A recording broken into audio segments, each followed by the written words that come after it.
যেমন আমি তোমাকে বলবো যে মানি অ্যাট্রাক্ট করার কোন ডিরেকশন?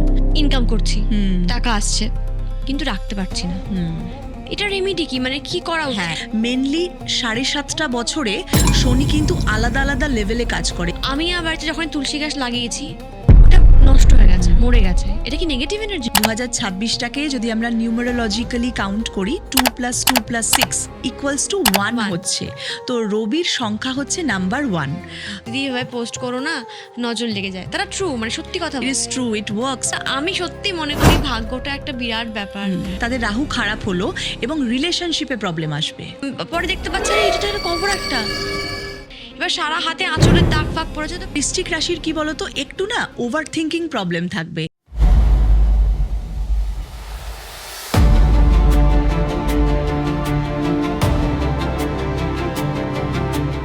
নমস্কার, অ্যাস্ট্রোলজার সুপর্ণা পাল যাদব চ্যানেলে আপনাদের অনেক অনেক স্বাগত। আজকে আমরা নতুন একজন অতিথিকে পেয়েছি এবং তার নাম হচ্ছে Shweta Bhattacharya. Super talented lady এবং নৃত্যশিল্পী। আমরা সবাই তার নাচের ট্যালেন্ট এবং অ্যাক্টিংয়ের ট্যালেন্ট কিন্তু সিরিয়াল, মেগা সিরিয়াল এবং মুভিজে দেখেছি। কিন্তু আজকের আলোচনাটা একটু আলাদা। সেটা হচ্ছে তার এক্সপিরিয়েন্স অ্যাস্ট্রোবাস্তু এবং সে কি বলে, তার কি এক্সপিরিয়েন্সেস রয়েছে, শুটিংয়ের কোনো গল্প অথবা তার নিজের রিয়েল লাইফ এক্সপিরিয়েন্স অ্যাস্ট্রোবাস্তুর মাধ্যমে কম্বাইন্ড করে তার মুখ থেকে প্রচুর প্রশ্ন যেটা তার রয়েছে সেগুলোর সবই কিন্তু আমি জবাব দেব এবং আমরা অবশ্যই শুনব সে কিভাবে বিশ্বাস করে এই অ্যাস্ট্রোবাস্তুর যে মেথড রয়েছে, সায়েন্টিফিক অ্যাপ্রোচ। চলুন তাকে ওয়েলকাম করা যাক এবং আমরা শুনব, আপনাদের অবশ্যই জানাবো। Shweta, welcome to my channel. Thank you. সব থেকে প্রথমে আমরা জানতে চাইবো, দর্শকরাও জানতে চাইবে, সেটা হচ্ছে যে তোমার এই যে জার্নি, এটা কিভাবে স্টার্ট? আমরা সবাই জানি যে তুমি খুব ভালো ডান্স করো এবং আশা করি সেখান থেকেই স্টার্ট, বাট এই জার্নিটা যদি একটু বলো। জার্নিটা বলতে প্রথম যখন তখন অনেক ছোট, ক্লাস 7 বা 8-এ পড়ি, তখন আমার ডান্সের একটা অডিশন দিয়েছিলাম। আচ্ছা। সেখানে সিলেক্ট হয়েছিলাম। তারপরে কোনো রকম কোনো গন্ডগোলের জন্য আলটিমেটলি মানে টপ অব্দি আমি যেতে পারিনি। আমার কিডনি ইনফেকশন হয়েছিল তখন। সব মিলিয়ে যাওয়া হয়নি। কিন্তু সেখান থেকে রাজ চক্রবর্তী, মানে রাজদা প্রথম আমাকে ফিল্মের অফার করে। চিরদিনই তুমি যে আমারের যে ছবিটা, সিনেমাটা, তার জন্য অফার করা হয়েছিল। তখন আমি ক্লাস 9, তখন সেটা পসিবল ছিল না করা। তারপর রাজদারই ছবিতে টুকটাক করে কাজ করছিলাম। ওই প্রেম আমারে একটা ছোট্ট চরিত্র, চ্যালেঞ্জে একটা ছোট চরিত্র, ওরকম করতে করতে ভেঙ্কটেশ ফিল্মসের চোখে পড়ি। ওদের ভালো লাগে, যদিও ভালো লাগার মতো কি ছিল আমি জানি না তখন। এমনি আমি খুব স্পিডে কথা বললে আমার কথা বোঝা যায় না। আর তখন তো আরও, মানে আমি এটা জেনেটিক্যালি এসছে মেবি। আমার ছোট পিসি এরকম রেলগাড়ি চালায়, আর আমিও ঠিক সেরকমই ছিলাম আগে। এখন অনেকটা কন্ট্রোলে এসছে বিষয়টা। তখন পছন্দ হলো, তখন সিঁদুর খেলা আমার ফার্স্ট সিরিয়াল ভেঙ্কটেশ ফিল্মসের আন্ডারে স্টার জলসায় হয়েছিল। তারপরে সেখান থেকে আমি ব্লুজ জয়েন করি, স্নেহাশিস চক্রবর্তীর হাউস। তা আমার লাইফ চলতে থাকে ওভাবে, আস্তে আস্তে এইভাবে তুমি অফারগুলো পেতে থাকো। কখনো কি ভেবেছিলে যে আমার এই নাচটা, বা কখনো একটা হয় না ছোটবেলার একটা এম থাকে যে আমি অ্যাক্ট্রেস হব? না গো, আমার ছিল আমি ডান্সার হব। ওকে, আমার ডান্সেই ইচ্ছা ছিল, কিন্তু সেটা সামহাও হচ্ছিল না, মানে কোনো না কোনো বাধা আসছিলই। কিন্তু একটা ক্ষেত্রে আমি বলবো যে আমাদের এই অ্যাক্টিং প্রফেশনে ঢুকে গেলে ডান্সটা প্র্যাকটিস বলো বা ওই টাচে থাকাটা না চলে যায়, মানে সরে যায় সেখানে। ব্রাশ আপ করা, মানে সেটাকে প্র্যাকটিস করা, যে কোনো জিনিস একটা সাধনা, গান হোক, ডান্স হোক। একদম সেখান থেকে আমরা সরে যাই। কিন্তু থ্যাঙ্কস টু স্নেহাশিস দা, আমার প্রত্যেকটা সিরিয়ালে প্রথম তুমি রবে নীরবে ওটা নাচ ভিত্তিক ছিল একদম, তাই ওটা পুরো নাচ টাচ মানে খুব প্র্যাকটিস করতে হতো। তারপরে জড়োয়ার ঝুমকো, ওটা জড়োয়ার ঝুমকোর বেস ছিল গয়না বানানো, কিন্তু আমাদের নাচের প্রচুর সিন থাকতো। কেরালায় গিয়ে নাচের সিকোয়েন্স প্রচুর, তো নাচের মধ্যে ছিলাম। আর এখন কোন গোপনেতেও প্রচুর ডান্স পারফরমেন্স ছিল, একটা ডান্স ড্রামা করেছি আমরা, যেটা জিয়ের ইনহাউস ছিল। তো নাচটা কোনোভাবে বেঁচে আছে, ভালোবাসি বলেই বোধহয় বেঁচে আছে। আমাদের অ্যাস্ট্রোলজিক্যালি যদি আমি আসি, তো এই যে শিল্পকলা গুণ, মানে নাচ, আঁকা, আবৃত্তি, গান বা যে কোনো জিনিস, ক্রিয়েটিভ ট্যালেন্ট তুমি বলতে পারো, সেটা হচ্ছে শুক্র। আচ্ছা। মানে ভিনাস যে প্ল্যানেটটা রয়েছে সেটা যাদের ভালো থাকে, যেমন কিছুদিন আগেও আমরা করেছিলাম অঙ্কিতা ভট্টাচার্যের সাথে একটা পডকাস্ট, ওরও কিন্তু শুক্রটা প্রচণ্ড স্ট্রং, তো ও একটা ফেমাস পার্সোনালিটি, গায়িকা হয়েছে, হ্যাঁ, হ্যাঁ। অনেক ফলোয়ার্স খুব এখন, ভালো গান গায়। খুব ভালো, এবং আমি ওকে বলেছি যে তোমার কণ্ঠে স্বয়ং সরস্বতীর বাস। সত্যি, সত্যি। তো এই যে ফেমাস হতে পারবে কি না, বা একটা যে ট্যালেন্ট সেটা রূপান্তরিত হবে কি না, কেন কি প্রচুর মানুষ আছে যারা হয়তো খুব ভালো, হ্যাঁ, বাট আমার মনে হয় পার্সোনালি যে যেহেতু আমি এই প্রফেশনের মধ্যে রয়েছি, অ্যাস্ট্রোবাস্তু প্রচুর মানুষকে ডিল করছি, তো ভাগ্যের ভূমিকা তোমার কি মনে হয়?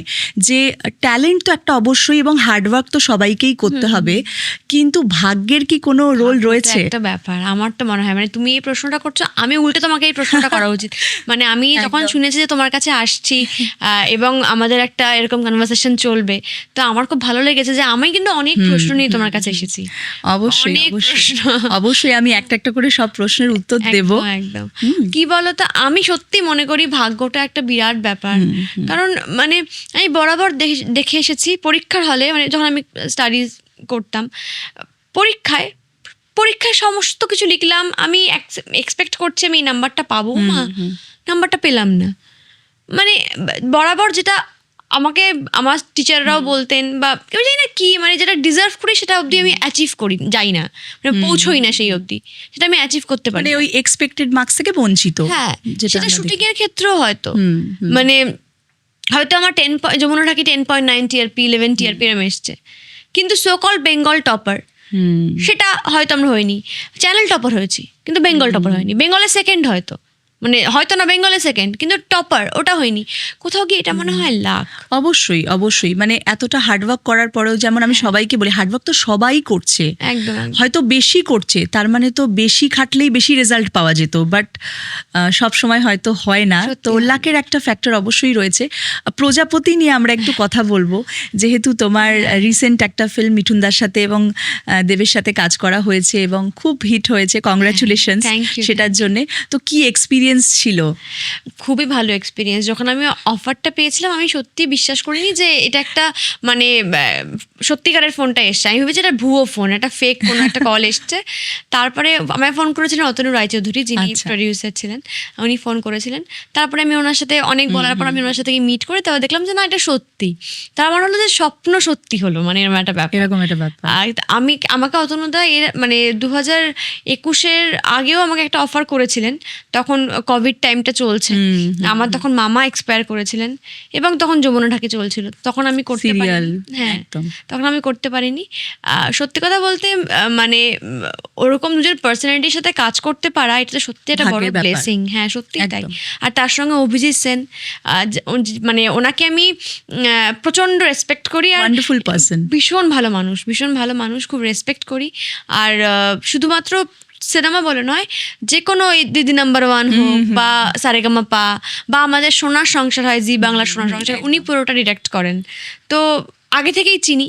তো সেই জন্য ওনার সাথে ছবিতে কাজ করতে পারাটাও একটা বড় সুযোগ। তার সাথে অতনুদার সাথে কাজ করছি, প্লাস এখন যে দিদি নাম্বার 1-এর ডিরেক্টর শুভদীপদার রাইটিং অসাধারণ, মানে এমন সুন্দর লেখেন উনি যে আমি সত্যি ফ্যান হয়ে গেছি। তো সবটা মিলিয়ে এটা সত্যি আমার কাছে একটা ভাগ্যের, মানে কথা, মানে শুভদীপদার কথা এবং লেখা দুটোই মানে অসাধারণ। বাস্তু নিয়ে শ্বেতা, বাস্তু যেহেতু আমরা করি এবং বাস্তুর যে ডিরেকশনস, আমাদের বাড়িটাও তো একটা মন্দির, এবং প্রত্যেকটা ডিরেকশনসেরও একটা এনার্জি রয়েছে, যেমন উত্তর পূর্ব দিকে ঠাকুর ঘর করা উচিত, বা কিছু কিছু আমাদের বাস্তুশাস্ত্রেতে পার্টিকুলার ডিরেকশনস রয়েছে। তো আমরা যেটা শাস্ত্র অনুযায়ী দেখি যে উত্তর পূর্ব দিকে কোনো বাস্তুদোষ হলে, বাস্তুদোষ ইন দ্য সেন্স মানে ওই জায়গাটাতে মন্দির না করে যখন আমরা ওখানে অন্য কোনো জিনিস করছি, যেমন সিঁড়ি বা ধরো কোনো রকমভাবে কোনো পায়খানা বাথরুম বা কোনো রকমভাবে কিচেন করছি, যেটা ওখানে হয়তো করার কথা নয়, দেন ইট ইজ আ বাস্তুদোষা। তো সেটা কি কোনোভাবে মানে তোমার মনে হয় যেটা ইম্প্যাক্ট করে, বা কখনো কোনো এক্সপিরিয়েন্স কোথাও শ্যুট করতে গিয়ে কোনো আনন্যাচারাল কোনো এক্সপিরিয়েন্স হয়েছে বা এরকম কিছু আছে কি? মানে আমাদের একটা জায়গায় হয়েছিল, আমরা রাজবাড়িতে শ্যুট করেছিলাম, এবং সেটাও বাদ দাও, সেটা না রাজবাড়ি পুরোনো বাড়ি থাকলে হয়। আমাদের শুটিং হতো কবরডাঙ্গা থেকে পেরিয়ে অশোক কানন বলে একটা জায়গায়, সিঁদুর খেলায়। আচ্ছা সেখানে লিটারালি আমি দেখেছি, মানে আমার মা তো ভীষণ রকমের ফেস করেছে, আমরাও দেখেছি। আর সেখানে না কবরস্থানের উপর স্টুডিওটা হয়েছে, আর কবরস্থান তো এমনি এরকম। এটা তোমরা কি করে জানলে যেটা কবরস্থানের উপরে, মানে পরে জানতে পেরেছো? পরে জানতে পেরেছি, আচ্ছা, কারণ ওখানে আমরা কবর দেখেছি। মানে কিরকম বলতো, আমাদের তো এরকম প্লাস সাইন থাকে তো কবরের, কেউ উপরটা কেটে দিয়েছে, টি করে দিয়েছে, সেটা পরে দেখতে পাচ্ছি আরে এটা তো একটা কবর একটা। মানে এরকম স্টুডিওর মধ্যে আমরা দেখতে পেয়েছি। একবার আমাদের অশোক কাননের মেকআপ রুমটা ছিল কিরকম বলতো, জলের তলায়। জলের তলায় মেকআপ রুম, যেমন আমরা অ্যাকুয়ারিয়াম দেখি, ওখানে মেকআপ রুমটা অ্যাজ ইফ আমরা অ্যাকুয়ারিয়ামে আছি, বাইরে মাছগুলো ঘোরাঘুরি করছে, এরকম জানলা একবার ঠোকর দিয়ে যাচ্ছে, এরকম এরকম ব্যাপার, বুঝলে? তো সেখানে তো জানলা খোলার চান্স নেই, কারণ খুলে হুড় করে জল ঢুকে যাবে, যেহেতু পুকুরের তলায়। এবারে উপরে পর্দা দেওয়া, তো আমাদের সন্ধ্যাবেলা কি খাবে জিজ্ঞেস করেছে, তো আমরা বলেছিলাম ফিশ ফ্রাই। তো আমি বলে টলে আমি আর একজন, তারা দুজনেই, প্রিয়াঙ্কা বলে একটি মেয়ে যে অ্যাসিস্ট্যান্ট ডিরেক্টর ছিল, তারা দুজনেই ফ্লোরে চলে গেছি, মানে আমাদের দেখেছে ফ্লোরে চলে গেছি। তো ফিশ ফ্রাইটা রয়েছে, মা ছিল মেকআপ রুমে। এবারে হঠাৎ মা দেখছে পর্দাটা স্ট্রেট হয়ে গেল। এবার মা ভাবছে কি হলো, হাওয়া করতে ঢুকবে, দরজা তো জানলা সব বন্ধ, মানে খোলার কোনো চান্সই নেই, তো মানে খুলেই টাইটানিক হয়ে যাবে পুরো। এবার মা বলছে কি হলো ব্যাপারটা। তারপর হঠাৎ করে তাকিয়ে দেখছে যে সিলিংয়ে মাথা পৌঁছচ্ছে প্রিয়াঙ্কা, যেখানে প্রিয়াঙ্কা মেয়েটা ছোটখাটো, ও দাঁড়িয়ে আছে, মাথাটা সিলিংয়ে ঠেকছে, এরকম ব্যাপার। তো তখন মা ভাবছে কি হলো, মা কোনো মতে আমায় ফোন করেছে, তো আমি তখন শর্টের মধ্যে ছিলাম, রিসিভ করতে পারিনি। তারপর প্রিয়াঙ্কাকে ফোন করেছে, এবার বলছে তুই একটু শিগগিরই আয়, আমার ক্যামেরাটা হচ্ছে। এবার সারা হাতে আঁচড়ের দাগ ফাগ পড়েছে, তো প্রিয়াঙ্কা মাকে নিয়ে বেরিয়ে গেছে ঘর থেকে এসে, মানে ঘরে এসে মাকে নিয়ে ঘর থেকে। আমি তোমাকে একটু ইন্টারাপ্ট করছি, এই যে তুমি বলে না আঁচড়ের দাগ, এই সেম, ঠিক সেম, একদম সেম কথাটা, মানে দর্শকরা যদি অঙ্কিতার পডকাস্টটা দেখে, ওরও কিন্তু এরকম সেম এক্সপিরিয়েন্স এই শুটিংয়ের ফ্লোরে, বা ওর নাম ডিসক্লোজ করবে না বলে আমিও বারণ করেছি নাম ডিসক্লোজ করতে, ঠিক সেম আঁচড়ের দাগ। এটা আমার সাথে হয়েছে আমার বাড়িতেও এবং সর্বত্র। মানে আমাকে তো, আমি তখন শুনেছিলাম কেউ আমাকে কিছু করেছে মেবি, তাই আমার সারা গা হাত পায়ে আঁচড় ফাঁচড় পড়তো। এই আঁচড়ের দাগটা আমি নাম ডিসক্লোজ করব না, অনেক বড় লেভেলের অ্যাক্টর, তিনি পার্সোনালি আমাকে কন্ট্যাক্ট করেছিলেন এবং আমার বাড়িতেও আসেন। তো তার স্ত্রীও কিন্তু সেম এই আঁচড়ের দাগের কথা বলেছে। অ্যাকচুয়ালি কি হয়, নেগেটিভিটি যখন খুব বেশি হয়, বা কোনো স্পিরিট বা কোনো সুপার ন্যাচারাল পাওয়ারের যখন ইনভলভমেন্ট থাকে, তখন কিন্তু এই আঁচড়ের দাগ বা এরকমভাবে কোনো রকম প্রচন্ড আঁচড়ের দাগ পড়তো, মানে বিভৎসভাবে, মানে ক্ল্যাচার যদি আমরা ছুরি আটকে রাখি, যেমন হাতে আটকালে যেমন, মানে যেটা নর্মালি হওয়ার কথা নয়। এবার সাধারণ মানুষ দেখো, যাদের সাথে হচ্ছে না তারা হয়তো বলবে এটা ভুল কথা, পাগল, কিন্তু এটা হয় না তাও নয়, এটা হয়, ইট এক্সিস্ট। মানে পজিটিভ এনার্জি যেমন রয়েছে, নেগেটিভটাও কিন্তু রয়েছে। এটা না থার্ড পার্সন ইনভলভ করে কিছু ক্ষতি করা বা কোনো নজর দোষ অনেক সময় আমরা বিশ্বাস করি না। যেমন অঙ্কিতা যেহেতু আমাদের এই পডকাস্টেই বলেছে, ওই জন্য আমি ওর নামটা এক্সাম্পল হিসেবে নিচ্ছি, কেন কি ও নিজেই অ্যাডমিট করেছে যে নজর দোষ কিন্তু ওরও অ্যাপ্লিকেবল, মানে ওর ক্ষেত্রেও কিন্তু হয়েছে। হ্যাঁ গো, এটা আমাদের ক্ষেত্রে হয়েছে। মানে ও আমাকে এমন করে বলেছে যে ধরো একটা পোস্ট করলাম কোনো ফটো, আমি বলতে যাচ্ছিলাম এটাই, সেটা আর হয়তো হলো না, কিরকম, বা সেটা হয়তো একটা বাধা পড়ে গেল, বা কিছু কোনো কাজ শুরু হচ্ছে, সেটা তার আগে কারোর সাথে শেয়ার করলে কাজটা হয় না। তারপরে কি হচ্ছে, ধরো নাও, মনে করো মায়ের বার্থডে সেলিব্রেশন হলো, মায়ের ছবি পোস্ট করলাম ফেসবুকে বা ইনস্টাতে, মা অসুস্থ হয়ে পড়লো। আমার আর রুবেলের, মানে আমার হাজবেন্ডের কোনো মানে ভালো মুহূর্তের ছবি বা কোনো অ্যানিভার্সারি গেল, বিয়ে গেল, ছবি পোস্ট করলাম, কিছুদিন পরেই ঝামেলা শুরু হয়ে গেল, একটা বিরাট ঝামেলা। তারপর আবার নর্মাল রয়েছে। মানে এটা আমাকে কমেন্টসেও অনেকে রেখে যে দিদি এভাবে পোস্ট করো না, নজর লেগে যায়। তারা ট্রু, মানে সত্যি কথা বলে, ইটস ট্রু, ইট ওয়ার্কস। মানে তুমি না এটা এক্সপিরিয়েন্স, মানে তুমি নিজের লাইফের সাথে যখন তুমি এটা দেখবে, তখন তুমি ঠিক বুঝতে পারবে যে মিলে যাচ্ছে। তো থাকে এরকম। হ্যাঁ, তারপরে কি কি হয়েছিল যেটা আমরা কথা বলছিলাম?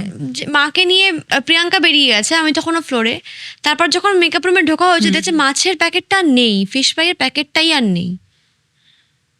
এটা কি, আমি সত্যি আজও আমার অবাক লাগে ভাবলে, যেটা কি করে। আমি ওই জন্যই জিজ্ঞেস করি, কেন কি তোমাদের বিভিন্ন জায়গায় শুটিং এক্সপিরিয়েন্স থাকে, তো হয় এরকম এক্সপিরিয়েন্স হয়। অনামিকা দিও আমাদেরকে বলছিল, মানে যেহেতু এক একটা হোটেল বা এক একটা জায়গায়, রাজবাড়ি হোক বা যে কোনো কিছু হোক, যেহেতু ওটার একটা এনার্জি থাকে, তো হয়, এক্সপিরিয়েন্স থাকে, সেই জন্য হ্যাঁ তোমাকে জিজ্ঞেস মারাত্মক। করলাম। মানে আমরা একটা পিকনিকে গেছিলাম ব্লুজ থেকে, সেখানে এত সুন্দর হোটেল, ভীষণ ভালো হোটেল, আর আমরা পাকামো করে একদম লাস্ট ঘর, মানে একদম টপ ফ্লোরের লাস্ট ঘরটা নিয়েছিলাম, যে কেউ ডিস্টার্ব করতে আসবে না, আর পাশে ছাদে গিয়ে একটু রাত্রেবেলা আড্ডা মারতে পারবো, সে সুবিধাও বকবেন না, উনি তো ঘুমিয়ে পড়বেন, মানে এরকম একটা ব্যাপার, বেশি পাকামো মজা করা যাবে। হ্যাঁ, এ বাবা সারা রাত ঘুমোতে পারিনি, সারা ছাদে কেউ তোলপাড় করে দৌড়েছে। লাস্টে আমাদের রুনাদি বলে একজন ছিল, তাকে ফোন করে ডাকা হয়েছে, তুমি প্লিজ এসে থাকো। তারপর রুনাদি, রিয়া বলে একটি মেয়ে, সে হনুমান চাইছে চালানো হচ্ছে, বন্ধ হয়ে যাচ্ছে, আপনি খুব ক্ষতি না করলেও কি হয়, তার প্রেজেন্সটা হয়তো ফিল করায়। একদম একদম একদম ফিল করায়। আচ্ছা তুমি আমার একটা কথা বলো, এটা আমার তোমার কাছে প্রশ্ন, যে এই যে শনির ঢাইয়া চলে, সাড়ে সাথী চলে, এগুলোতে ক্যারিয়ারের উপর এফেক্ট পড়ে? অবশ্যই পড়ে, কিন্তু ডিপেন্ড করছে জন্মছকে। দেখো শনির 7.5 বছরের, অবশ্যই মানে 7.5 বছর তো সিমিলার ভাবে চলবে না, কিন্তু দেখতে হবে যদি জন্মছকে শনি খুব খারাপ থাকে বা নিচস্থ হলো, বা হয়তো কেরিয়ারের ঘরেই নিচস্থ হয়ে বসে রয়েছে, সেক্ষেত্রে কি হবে, ডিলে হবে। বা শনি অ্যাকচুয়ালি একটা খুব ভারী প্ল্যানেট, তো যখনই কোনো ঘরে বসবে, যেমন ম্যারেজের ঘর, 7th হাউস হচ্ছে আমাদের জন্মছকে বিয়ের ঘর, তো যাদের শনি 7th হাউসে বসে, দেখবে বিয়ে দেরি করে হচ্ছে। মানে আইটিতে কাজ করে, অনেক বড় হয়তো সবকিছু ফিনান্সিয়ালিও স্টেবল বা সবকিছু রয়েছে, মানে কোনো সুখ স্বাচ্ছন্দ্য সবকিছু রয়েছে, রেডি ফর ম্যারেজ, 33, 35, 38 হয়ে গেল, বিয়ে আর হচ্ছে না।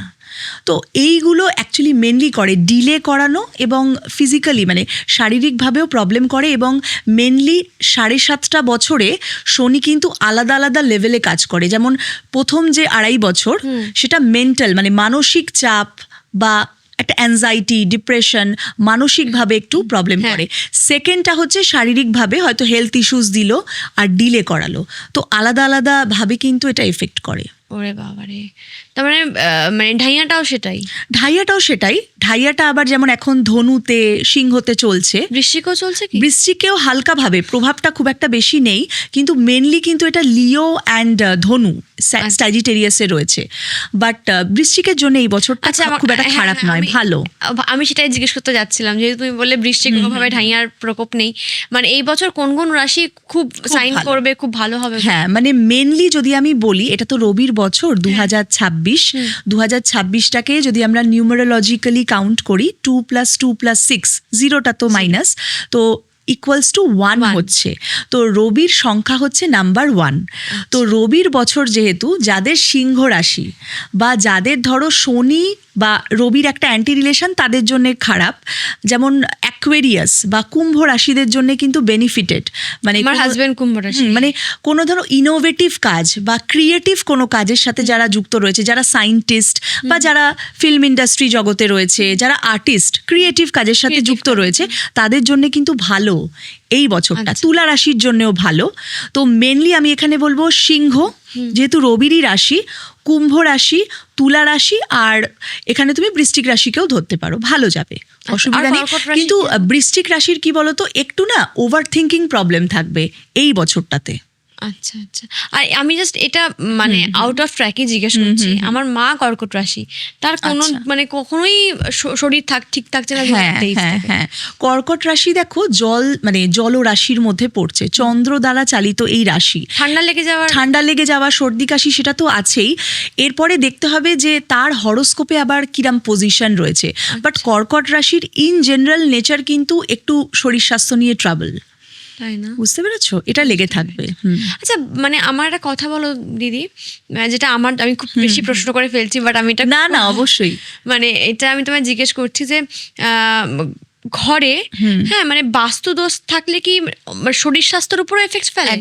একদম।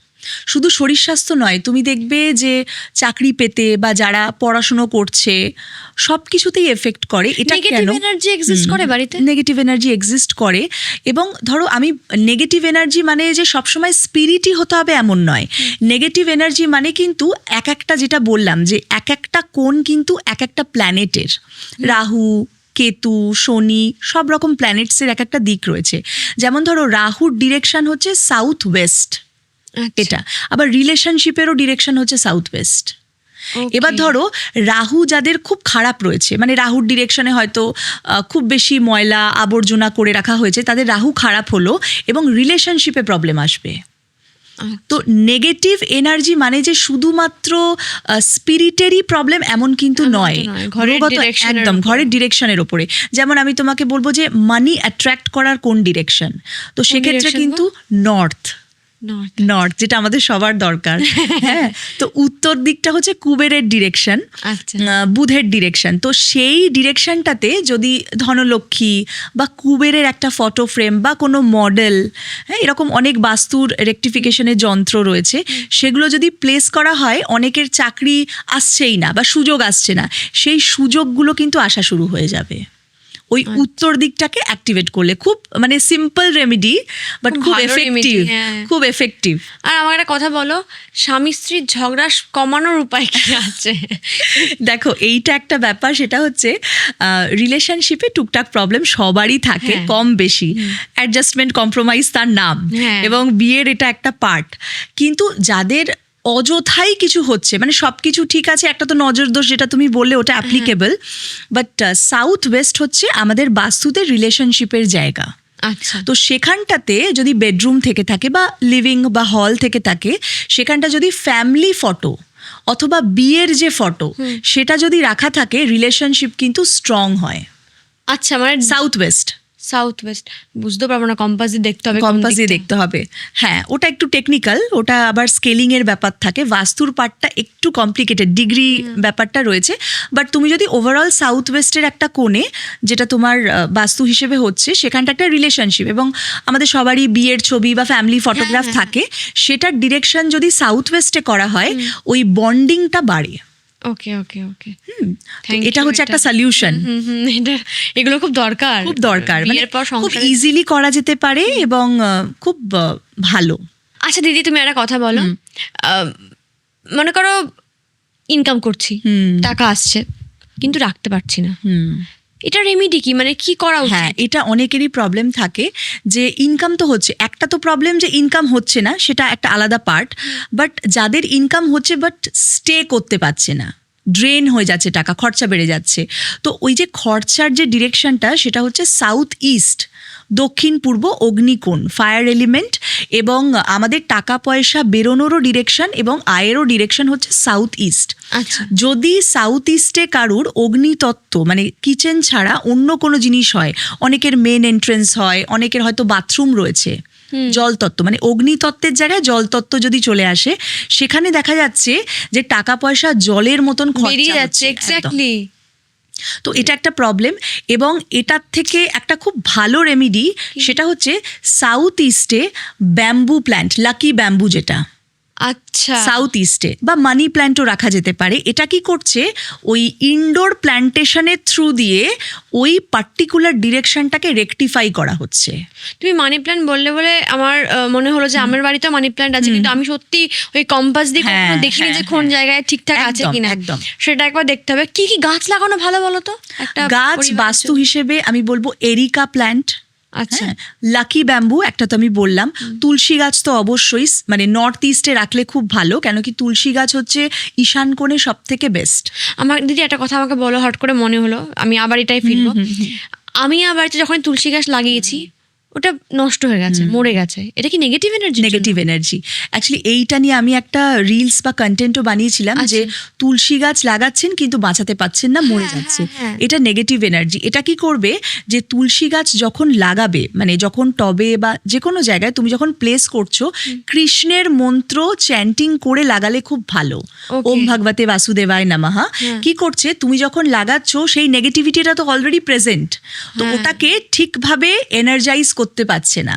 তো ওম ভগবতে বাসুদেবায় নমঃ বা যে কোনো কৃষ্ণের মন্ত্র চ্যান্টিং করে তুমি লাগাও এবং দেখো। আচ্ছা, এবং ওই নর্থ ইস্টে লাগালে বেটার। এই যে নেগেটিভ এনার্জির জন্য বাড়ির লোকেরা এফেক্টেড হচ্ছে, বা গাছ নষ্ট হয়ে যাচ্ছে, বা টাকা বেরিয়ে যাচ্ছে, অনেক কিছু বাস্তুদোষও রয়েছে, প্লাস নেগেটিভ এনার্জিও রয়েছে। একদম, একদম। এই নেগেটিভ এনার্জিটা আমরা মানে এর রেমিডি কি, মানে আমরা কি করতে পারি? দেখো, নেগেটিভ এনার্জির থেকে মুক্ত পাওয়ার জন্য একটা খুব সিম্পল রেমেডি রয়েছে, যেটা সবাই করতে পারে। একটা মাটির প্রদীপ নিয়ে, আচ্ছা, বড় দেখে একটা মাটির প্রদীপ নিয়ে, তার মধ্যে 5টা কচি নিম পাতা আমরা সবাই জানি যে অ্যান্টি ইনফ্লেমারি প্রপার্টিজ রয়েছে নিম পাতাতে এবং খুব ভালো, এবং ওটা হচ্ছে এমন একটা জিনিস, নিম পাতাটাকে আমরা নজর দোষের জন্য খুব ইউজ করি। যদি কারো নজর লেগে গেছে অথবা বাড়িতে নেগেটিভিটি রয়েছে, শুকনো লঙ্কাও তো আমরা দিই, শুকনো লঙ্কা দিই, অনেক কিছু দেই, যেমন সন্দক নুনও কিন্তু আমরা মাথা দিয়ে অ্যান্টি ক্লকওয়াইজ ঘুরিয়ে সেটাকে জলে প্রবাহিত করে দিলে ওটাও কিন্তু একটা নেগেটিভিটি রিমুভালের প্রসেস। ওটা আমি বলে দিচ্ছি। সব থেকে প্রথমে একটা মাটির প্রদীপ নিয়ে 5টা নিম পাতা, 2টো তেজপাতা, কর্পূর, সর্ষের তেল আর 5টা এলাচ, এই সব জিনিসকে ওই মাটির প্রদীপে রেখে ওটাকে জ্বালিয়ে দিতে হবে। আচ্ছা, এটা কি করা হলো, এবার ওর যে ওই ধোঁয়াটা, ওই নিম পাতা সব কিছুর একটা প্রপার্টিজ রয়েছে, ওই এলিমেন্টসগুলো যখন জ্বলছে, বাড়িতে সব জায়গাতে দেখানো হতে পারে বা পার্টিকুলার একটা জায়গাতে যদি জ্বালিয়ে দেওয়া হয়, ওই পুরো বাস্তুর যে নেগেটিভিটি সেটা কিন্তু কমিয়ে দেয়া হচ্ছে। আচ্ছা, এটা বাস্তুর রেকটিফিকেশনের জন্য খুব ভালো কাজ করে। আর যদি ধরো কারুর ইন্ডিভিজুয়াল নজর লেগেছে বা কারুর মধ্যে খুব অনেক সময় দেখবে যে রাত্রিবেলা খুব বাজে স্বপ্ন দেখতে পাচ্ছে বা ভয় পাচ্ছে বা নেগেটিভিটি রয়েছে, ইন্ডিভিজুয়াল কোনো মানুষের মধ্যে খুব উটকো চিন্তা, বাজে চিন্তা, এবার এটা তো বাস্তুর জন্য আমি বললাম যে নিম পাতা এবং 2টো তেজপাতা দিয়ে ওটাকে জ্বালিয়ে দিলে ওটা বাস্তু রেকটিফিকেশন হলো।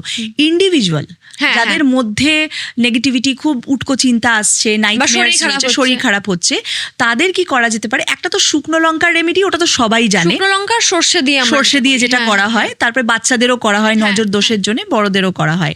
আর একটা হচ্ছে সন্দক নুন, একদম র ফর্মে যেটা আসে, মানে ওই টাটা সল্ট বা গুঁড়ো নুন নয়, সন্দক নুন ডেলা পাওয়া যায়, যেটা ওই মুদিখানার দোকানে ইজিলি পাওয়া যাবে।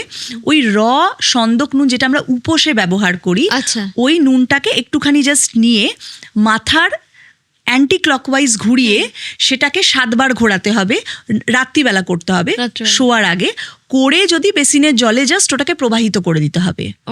এইটা করলে কি আমাদের যে বডি, এই বডিতে যদি কোনো নেগেটিভিটি বা যে কোনো রকম নজর দোষ থাকে, এটাকে কিন্তু ক্রস করে। আচ্ছা, কেটে দিল। এটা খুব দরকার ছিল আমার জানা, এবং আমার সকলেরই জানার দরকার, সবার জানা, মানে সবার হেল্প হবে, এবং এটা খুব ইজি। সন্দক নুনটা একটা খুব ইজি রেমেডি, এটা 7 দিন করার পরে বন্ধ করে দিতে হবে, কন্টিনিউয়াস 7 দিন করতে হবে। হ্যাঁ, তারপরে কি হবে, অনেক সময় হয় পার্টিকুলার ডেট আছে যে মঙ্গলবার করতে হবে, শনিবার করতে হবে, এরকম কোনো ব্যাপার নেই, যে কোনো দিন থেকে স্টার্ট হতে পারে। কন্ডিশন হচ্ছে ঘুমোতে যাওয়ার আগে, মানে খাওয়া দাওয়া হয়ে গেছে, ঘুমোতে যাওয়ার আগে একটু সন্দক নুন নিয়ে অ্যান্টি ক্লকওয়াইজ ঘুরিয়ে 7 বার জলে দিয়ে দিতে হবে। এবং অনেকে দেখবে সল্ট বাথও নেয়। হ্যাঁ, এটা আমার সল্ট বলেছিল যে নেগেটিভ এনার্জি এক্স্যাক্টলি। মানে আমাদের কি বলতো, মানে যে আমাদের অ্যানসেস্টার্স বা ঋষি মুনিরা যেগুলো লিখে গেছে, তাদের সবকিছুরই কিন্তু একটা সায়েন্টিফিক এক্সপ্লেনেশন রয়েছে।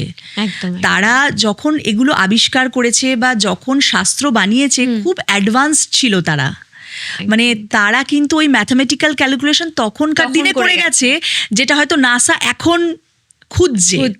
তো এরকম একটা ব্যাপার, মানে আগেকার দিনে যে উড়ান কাশতি বা যে রথ যেত, এখন হয়তো প্লেন যাচ্ছে।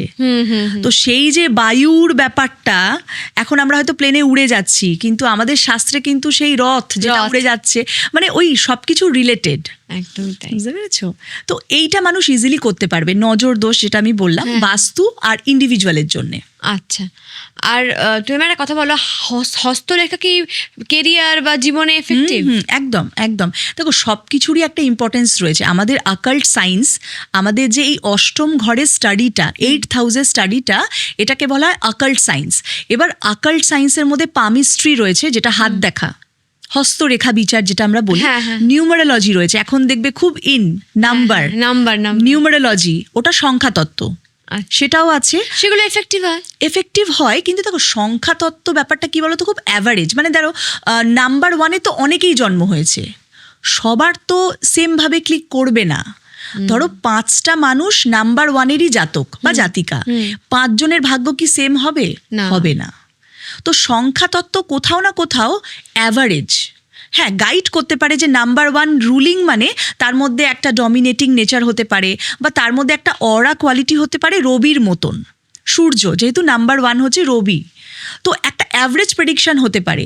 বাট তার রবি কেমন সে সত্যিই কি একটা লিডারশিপ কোয়ালিটি বিলং করে কি না, এরকম আমি অনেককে দেখেছি যারা নাম্বার ওয়ানের জাতক কিন্তু তারা খুব ভীতু।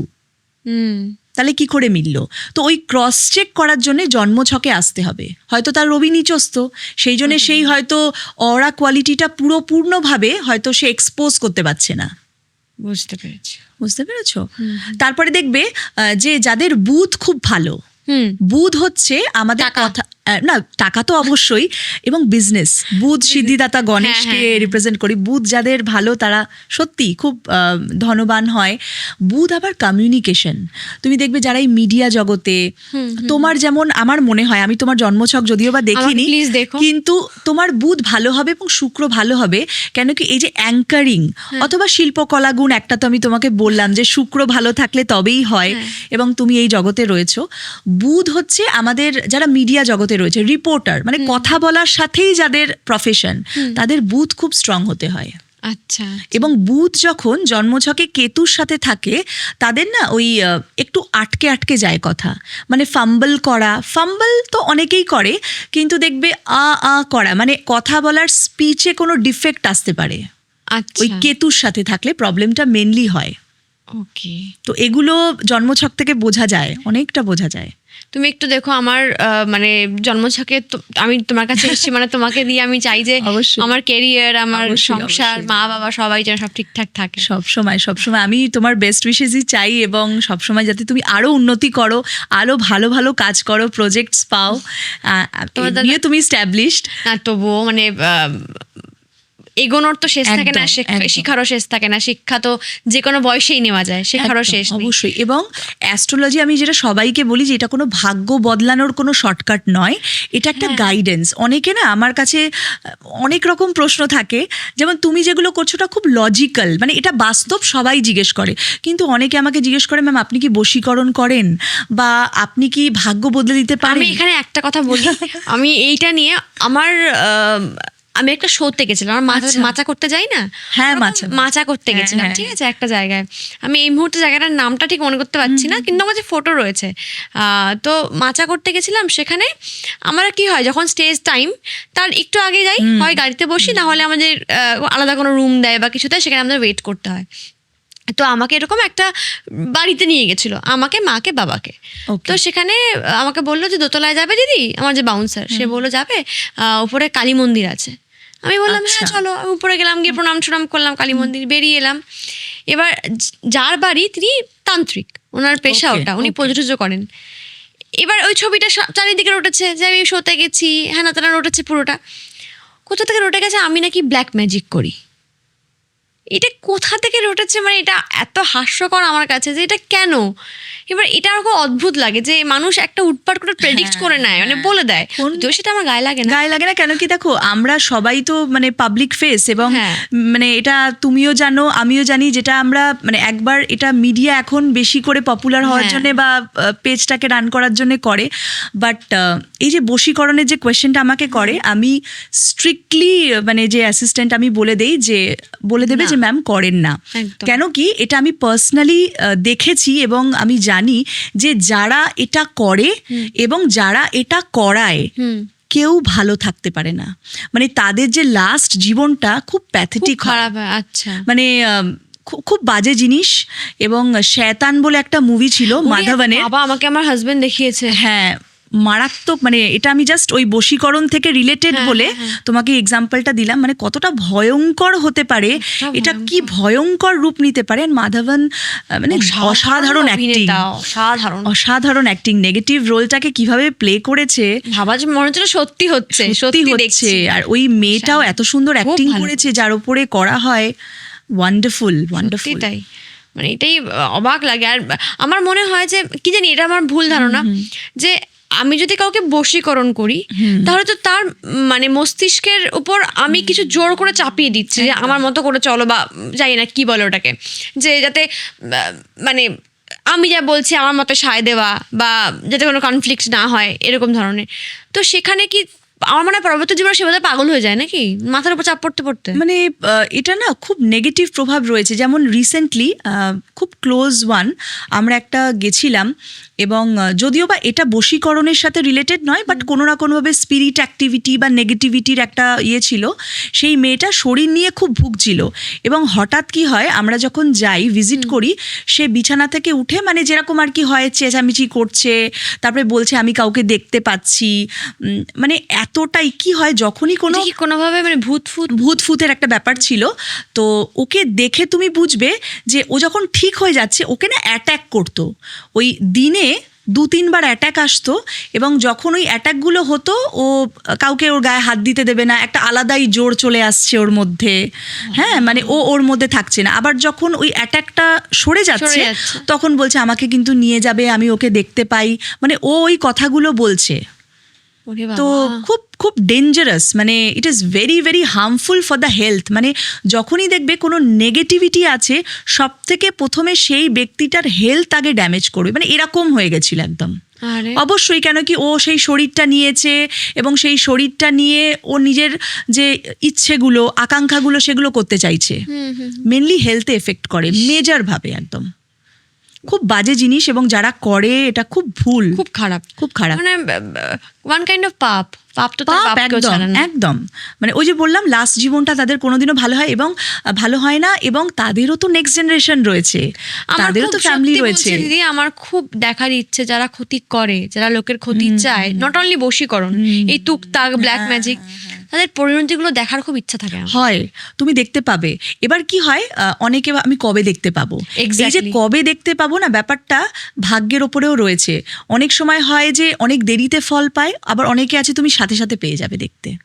আমি সত্যি দেখতে চাই, মানে আমরাও বিভিন্নভাবে সাফারার, কে করেছে না করেছে মানে জানা সম্ভবই না। যদিও কিছু গেস করতে পারি, এ করতে পারে, ও করতে পারে, যদি গেসও করি, তা তো দিব্যি আছে এর মনে হয়। ম্যাক্সিমাম মানুষই ভাবে তারা তো ভালোভাবেই বাঁচছে, কোনো অসুবিধাই নেই। কিন্তু হবে, ওই যে বললাম নেক্সট জেনারেশনেও কিন্তু এর প্রভাবটা থাকে। আচ্ছা, একটা মানুষ, ওই উনি না ল্যান্ডের ওনার লেনদেন ছিল। তো উনি হয়তো ধরতি মাতা আমরা বলি, যে ল্যান্ডের সাথে যে গদ্দারি করে না, কারুর হয়তো ল্যান্ডটাকে নিয়ে নিল, বা ধরো কোনো না কোনোভাবে কিছু ভয় দেখিয়ে বা কিছু করে ল্যান্ডগুলোকে সে অ্যাকোয়ার করতো, মানে নিয়ে নিত। এবার ভূমি মঙ্গল আমাদের প্ল্যানেট, তো তার সাথে গদ্দারি করলে তার কিছু হয়নি, তার অ্যাক্সিডেন্ট হয়েছিল, অনেক কিছু হয়েছিল, বাট তার নেক্সট জেনারেশনে দেখা যাচ্ছে মেয়েদের ম্যারেজেসগুলো ভালো হচ্ছে না, বা ডিভোর্সেস হচ্ছে, সুখে নেই। মানে তার সুখ কি, তার সন্তান, কর্মের ফল তোমার বাচ্চা সাফার করছে। মানে তার সুখ তো এবার তার সন্তান, কিন্তু সন্তানকে সুখী দেখতে পাচ্ছে না বলে সেও কিন্তু মানসিকভাবে অশান্ত থাকলো। তো হয়তো দেরি করে হবে, কিন্তু হবে অবশ্যই। দরকার এদের হওয়া, সত্যি দরকার।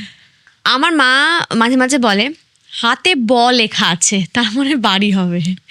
তো এই যে মানে মাঝে মাঝে এরকম বলবে যে আমি যদি হুট করে মাকে, কর্কট রাশিতে আমি শুনছিলাম ইউটিউবে যে জুন থেকে সময় খুব ভালো, তো মা বলছিল আমি লটারি কাটবো যদি হুট করে টাকা পেয়ে যাই। তো এরকম ভাবে সাডেন টাকা আসা, এরকম কিছু হয়? হ্যাঁ, সাডেন টাকা আসা, এই যে আনসার্টেন গেন, এটাকে আমরা অ্যাস্ট্রোলজিক্যালি বলি যে আনসার্টেন গেন, মানে সার্টেন তো নয়, মানে একটা প্রাপ্তিযোগ, যেটা অনেকে প্রাপ্তিযোগও বলে। এটা রাহু আর কেতু যদি জন্মছকে ভালো থাকে, আমি এরকম দেখেছি, রাহু উচ্চস্থ, রাহুর দশাতে ওই পার্টিকুলার রাহুর দশাতে বিশাল একটা জায়গায় চলে গেছে। সে হয়তো কারুর ভাড়া বাড়িতে থাকতো, আর হয়তো নিজের প্রচুর প্রপার্টি বানিয়ে নিয়েছে। তো রাহু একটা কিন্তু আনসার্টেন গেন, বা মানে হঠাৎ করে একটা প্রাপ্তি, এটার একটা কারক। তো রাহু যেমন পাপগ্রহ, ছায়াগ্রহ বলি, তেমন কিন্তু আবার দেয়ও। এই পাওয়ার জন্য কিছু করা যায়? রাহুর কোনো একটা রেমেডি যেটা পেতে পারি হরোস্কোপ অনুযায়ী দেখে কিভাবে প্লেসড রয়েছে একটু বুস্ট করা যেতে পারে।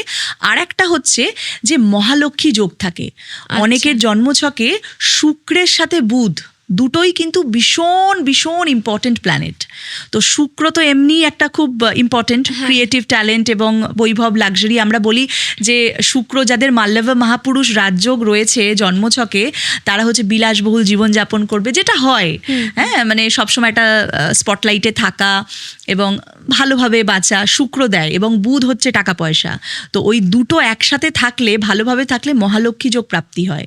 তো জন্মছক থেকে কিন্তু দেখা যায় যে হট করে কোনো প্রাপ্তি আছে কিনা, বা পরবর্তীকালেও যে ওয়েলথ অ্যাকিউমুলেশন, মানে টাকা পয়সা সে ভালো প্রাপ্তি আছে কিনা এটা দেখা যায়। আচ্ছা, আছে কিনা। এটা বেশ ভালো। আমাকে একটা কথা বলো, এই যে 7:30 সময় যেটা জিজ্ঞেস করছিলাম যে মানে শারীরিক ক্ষতি হয়, মানসিক, তুমি বললে প্রথম ধাপটায় মানসিক হয়, হেলথের উপর এফেক্ট পড়ে, কাজে অনেক সময় এফেক্ট পড়তে পারে। এবার আমরা ভাবি যে 7:30 মানে শনি, মানে বড় বাবা বলি আমি, বড় বাবার প্রকোপ। তো শনিবার করে বড় বাবার মন্দিরে গিয়ে পুজো দিই আমি, যেহেতু আমার হাজব্যান্ডের 7:30 চলছে এখনো, আর আমার ঢাইয়া অল্প প্রকোপ আছে তুমি বললে। তো আমি শনিবার করে গিয়ে বড় বাবা আর মা কালীর মন্দিরে গিয়ে পুজো দিই। তো শনিবার এরকম কোনো কাজ করলে কি সেটা ভালো হয়? মানে একদম একদম শনি 7:30 মানে হচ্ছে শনিবারটা একটা ইম্পর্টেন্ট হয়ে গেল। তো এই শনিবারের দিন তুমি যদি দান করো, মানে এটা হচ্ছে কার্মিক রেমেডি। আমি বলছি কার্মিক রেমেডি মানে হচ্ছে কর্মের থ্রু দিয়ে তুমি সেই গ্রহকে কিভাবে ব্যালেন্স করছো। তো দান মানে হচ্ছে শনি হচ্ছে যারা আমাদের আন্ডারে কাজ করছে, মানে সে এমপ্লয়িজ হতে পারে, বা আমাদের সাথে যারা যুক্ত, যারা অফিসে কাজ করছে তাদের বস হতে পারে, বা তাদের নিচে যারা কাজ করছে, সবাই কিন্তু সেই শনির রূপ। তাদের সাথে ভালো ব্যবহার করা এবং শনিবার দিন কিছু হয়তো দান করা।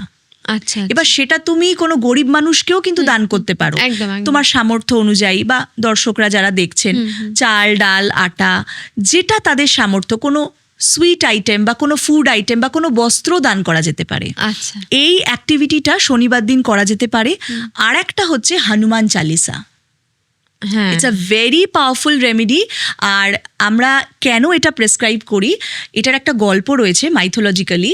যখন হনুমানজি, মানে শনিদেবকে অ্যাকচুয়ালি রাবণ মানে ক্যাদ করে রেখেছিল, লঙ্কাতে বন্দি করে রেখেছিল।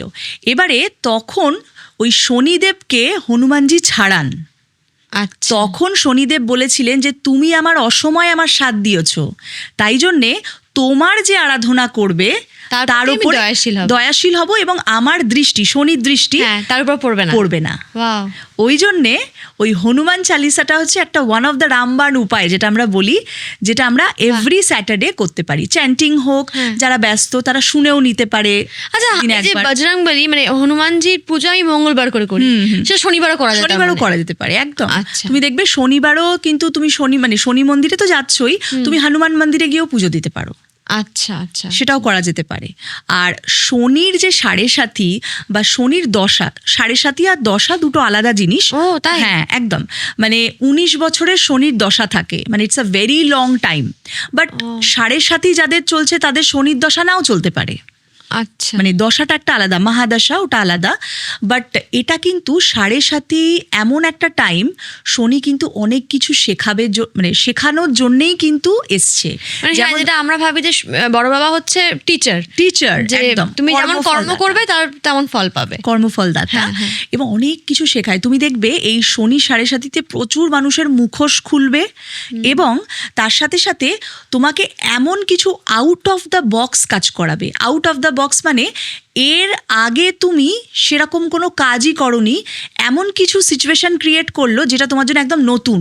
এবার যেটাই নতুন, তুমি একটু তো চাপে থাকবে, প্রেশারে থাকবে। এবার অনেকে ভাবে যে আমি খুব এই 7:30 টাইমে খুব প্রেশার বলেই হয়তো কাজটা হচ্ছে, বা প্রেশার বলেই হয়তো তুমি নতুন কিছু শিখছো।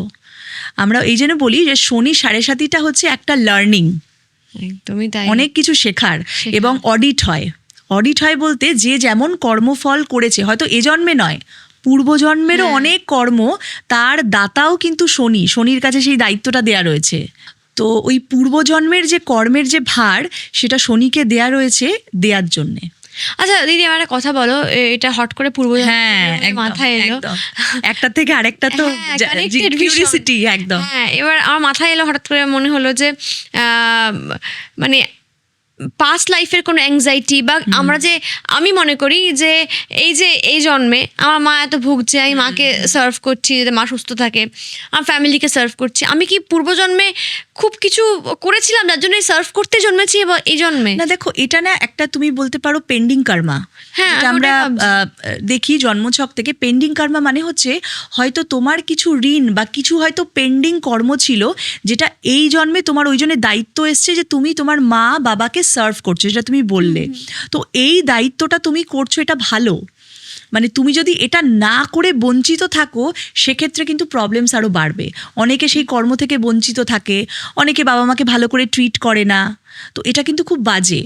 বাট তোমার কাছে যখন এই দায়িত্বটা ন্যাচারালি আসছে, তুমি যদি এটাকে পালন করো তুমি আরও গ্রো করবে। আচ্ছা, পেন্ডিং কর্মা এটা। আমরা পূর্বজন্ম মানে আমরা যেটা পাস্ট লাইফ দেখি, হরোস্কোপের D60 বলে একটা ডিভিশনাল চার্ট থাকে, সেখানে জানা যায় যে তুমি কিরকম কর্মের সাথে যুক্ত ছিলে, বা আমি কি করতাম, হ্যাঁ কোথায় ছিলাম, এগুলো অ্যাস্ট্রোলজিক্যালি একটা আমরা আন্দাজ পাই যে এই ব্যক্তিটা হয়তো এই রকম কাজের সাথে যুক্ত। যেমন আমি তোমাকে বলছি যে হয়তো নাচ হয়তো অনেকেই শেখে বা অনেককে হয়তো শেখাতে হয় বা অনেককে ট্রেন করতে হয়, বাট কিছু জিনিস দেখবে জন্মের পরেই সে হয়তো খুব ভালো আঁকে, সে হয়তো কোনোদিনও হয়তো অতটা আঁকা শিখিনি, এইটা কিন্তু সে ক্যারি ফরওয়ার্ড করছে। মানে তার মধ্যে হয়তো সেই ট্যালেন্টটা অলরেডি ছিল, এবার ও জন্মেছে, ওকে হয়তো অতটা ব্রাশ আপ করাতে হচ্ছে না, ও এমনিই করছে। একদম। তো এটা পূর্বজন্মে হয়তো কোনো ইনকমপ্লিট ছিল, এ জন্মে সেটা হয়তো ওই ট্যালেন্ট নিয়ে জন্মেছে। আচ্ছা। বা হয়তো যেমন অনেকে ডাক্তার বা অনেক হয়তো ডাক্তার নয় কিন্তু একটা সেন্সিটিভিটি থাকে, হয়তো দেখবে রাস্তায় কোনো একটা ডগি বা কেউ হয়তো আঘাত পেয়েছে, এমপ্যাথি মানে হচ্ছে চট করে গিয়ে তুলে একেবারে, হ্যাঁ একটা ওই যে সেন্সিটিভিটি সবার মধ্যে কিন্তু থাকে না। দেখবে দু রকমের ব্যক্তি আছে আমাদের এই পুরো ব্রহ্মাণ্ডে। একজন হচ্ছে আহারে উহুরে করবে, মানে মুখে বলবে, আর একজন হচ্ছে তোমার কর্মে, মানে তোমাকে ওষুধটা লাগিয়ে দেবে। তো দুটো ব্যক্তি কিন্তু আলাদা জিনিস। মানে সেই সিম্প্যাথি আর এমপ্যাথি। সিম্প্যাথি হচ্ছে জাস্ট মুখে বলা, জাস্ট কষ্ট পাচ্ছে, এইটা হচ্ছে 90%। আমাদের পুরো ব্রহ্মার 90% হচ্ছে এটাই। 10% হচ্ছে তোমাকে সত্যি মানে গিয়ে যে তোমার ওই জিনিসটাকে সলভ করবে, খুব কম পার্সেন্টেজ রয়েছে। একদমই তাই। তো তাদের মধ্যে সেই হিলিং প্রপার্টিসটাও রয়েছে। দেখবে কারুর ইনটিউটিভ পাওয়ার খুব ভালো হয়। মানে হয়তো মা বাবা তোকে বললাম এই জিনিসটা হবে, আর তুমি দেখবে ঠিক ওটাই হলো। কিছু মানুষ শুধু মা বাবা নয়, তোমার বন্ধু বান্ধবের মধ্যে অনেক মানে আমি তোমাকে বলছি, মনে করো ফোনটা রাখা, এটা মায়ের ক্ষেত্রে আমার সাথে মায়ের ক্ষেত্রে হয়, আমার সাথে আমার রুবেলের ক্ষেত্রে হয়, আমার বরের ক্ষেত্রে হয়। কিরকম জানো না, মনে করো ফোনটা আমি রেখে শর্টে আছি, আমার হট করে ইনটিউশন বলছে রুবেল হয়তো আমার ফোন করবে, আমি কি দেখলাম অলরেডি 1 মিসড কল, মানে এরকম হয়ে যায় ইনটিউটিভ পাওয়ার। মানে এটা কেন হয়? মানে এটা কোনো কানেকশন আগের জন্মের হয়েছে? একদম। পাস্ট লাইফে আমাদের পার্টনার বা মা বাবা আমাদের এগুলো তো সবকিছুই কানেক্টেড। এবার ধরো তুমি যাকে খুব চাইতে যে তার সাথেই আমার যেন জন্মান্তরের একটা রিলেশন থাকুক, তো সেই সোলটা কিন্তু তখনই রিবার্থ নেবে, আবার জন্মাবে, যখন কিন্তু তোমার ওই সোলের সাথে কানেকশন হবে। তো এই যে রিবার্থ নেয়া বা পাস্ট লাইফের কানেকশন, রিলেশনশিপ, এগুলো কিন্তু পাস্ট লাইফ থেকে আসে।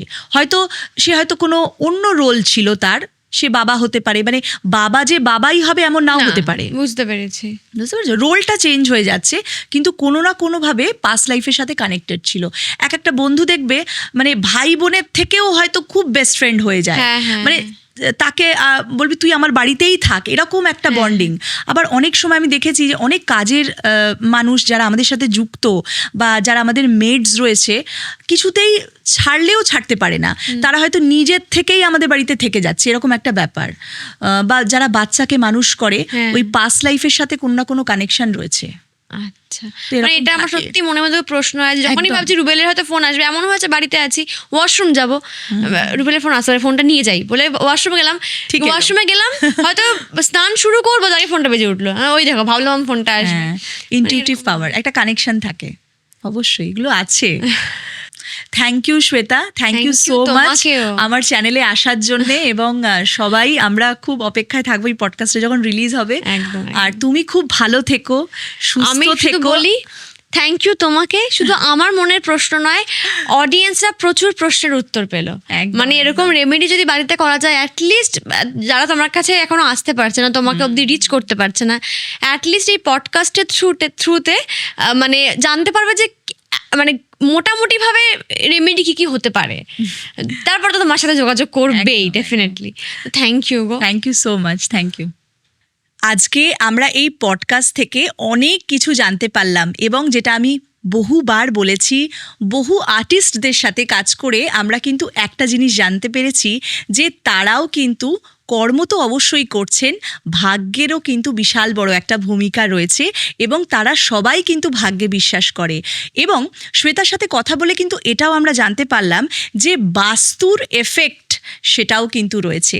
শরীর স্বাস্থ্য ভালো না থাকা অথবা তার এই শুটিংয়ের যে এক্সপিরিয়েন্স, সুপার ন্যাচারাল এলিমেন্ট অথবা যে কোনোভাবে স্পিরিচুয়াল বা স্পিরিটের এগেনস্টে কোনো কিছু কাজ করা এবং পার্সোনালি এই যে লাক ফেভার না করা, শনির যে কোনো সমস্যার মধ্যে সেও কিন্তু এক্সপিরিয়েন্স করেছে। শনির ঢাইয়া অথবা শনির সাড়ে সাথী যখন কারুর মানুষের লাইফে আসে অবশ্যই আমাদেরকে কিন্তু একটু দুঃখিত করে, তবে হার মানলে চলবে না। কেন কি শনি অবশ্যই একজন যোগী প্ল্যানেট, মানে যোগী যেটাকে বলা হয়।